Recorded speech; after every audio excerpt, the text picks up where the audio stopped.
In this video, I'm going to give you everything you need to know to grow an avocado tree from a seed or a grafted tree. I'll show you the temperatures and sun needed, soil type and amendment, watering, fertilizing, pollination, pest and disease control, and harvesting.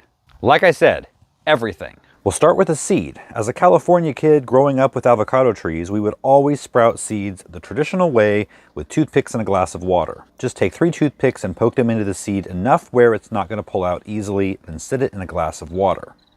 You can also use a hyacinth glass for the same effect without the toothpicks. Place your seed in a spot that's warm and bright but out of direct sunlight. Change the water once a week or anytime it becomes cloudy. Before the seed starts to sprout, the top of the seed dries out, the outer brown covering falls off, and the pit splits open from top to bottom. You can also bury the seed halfway in potting soil. Either way, in the end, works about the same. Now, I need to tell you something, and I hate to be the one to break it to you, but growing an avocado tree from a seed, it will take between 8 and 20 years to produce fruit, if ever. Only 20% of avocado trees grown from seed will ever produce fruit. And out of that, you have a 1 in 20,000 chance your avocado will have the taste and fat content that makes avocados as delicious as they are. I've tried avocados grown from seed and they are practically inedible. If you're looking for a nice tropical houseplant, growing an avocado tree from seed is fun and, for the goal of a houseplant, rewarding.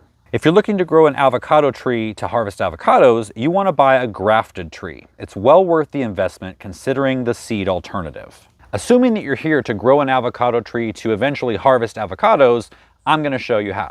Let's first talk about varieties. You need to first do your research to find out the variety that's right for you. And we're talking about taste here. You want to make sure it has the right fat content because the fat content in different fruits, different avocado varieties, varies widely. I would recommend going to a farmer's market. You might get to taste different ones and talk to the farmer about them.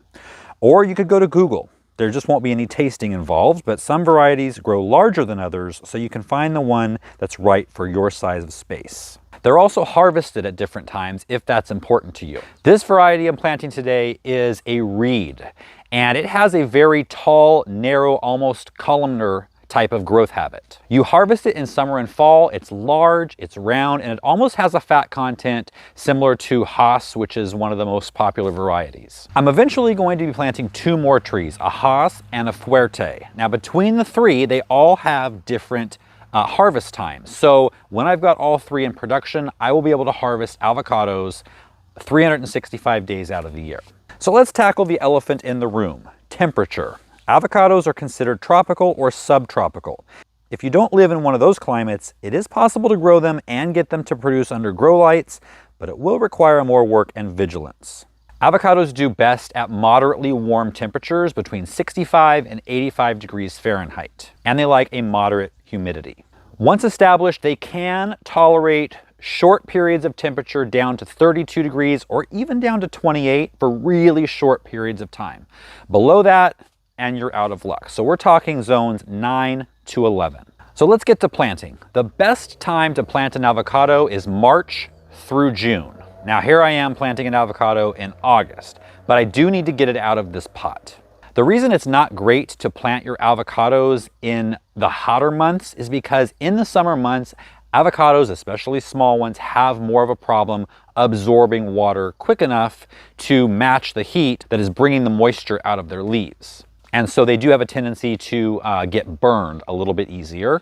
But this is a 15-gallon pot, so it's a little bit larger than one you might get at a typical nursery. It's a little more established, but I'm also going to give it a little bit of shade with a shade cloth for the first few weeks. I'm going to be planting this tree in full sun, which is required. 8 hours of sun or more is what you're aiming for. Here in California, you'll see avocados growing on hillsides, and that's great for 2 reasons. Number 1, they like excellent drainage, and a hillside provides them with that. You'll also want to protect them from frost in zone 9, and a hillside will allow colder air to flow toward the bottom and away from your tree. If you're not worried about frost and you have sandy or loamy soil, planting on flat ground is totally fine. If you have clay soil and no sloping area to plant them, you can plant them up on top of a mound.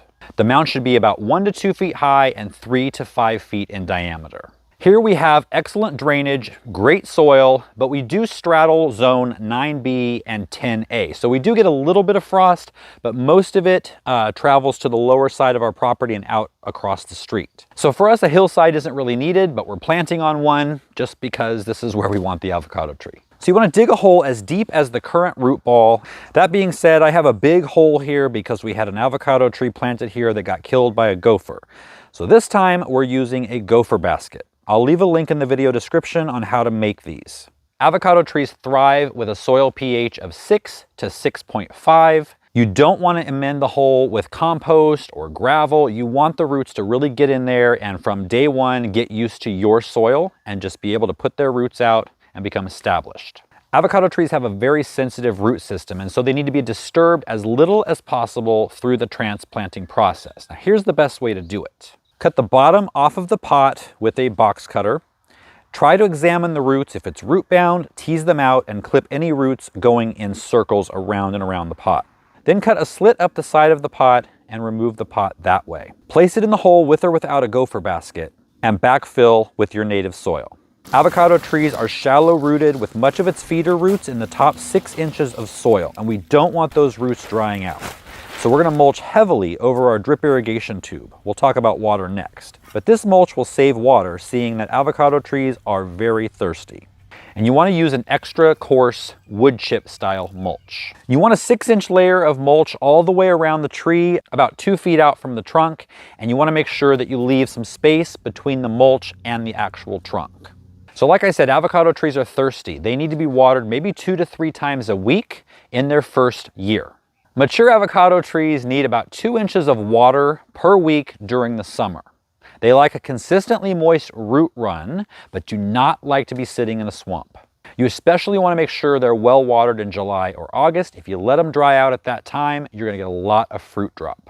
As far as fertilizer is concerned, I like Citrus Tone from Espoma.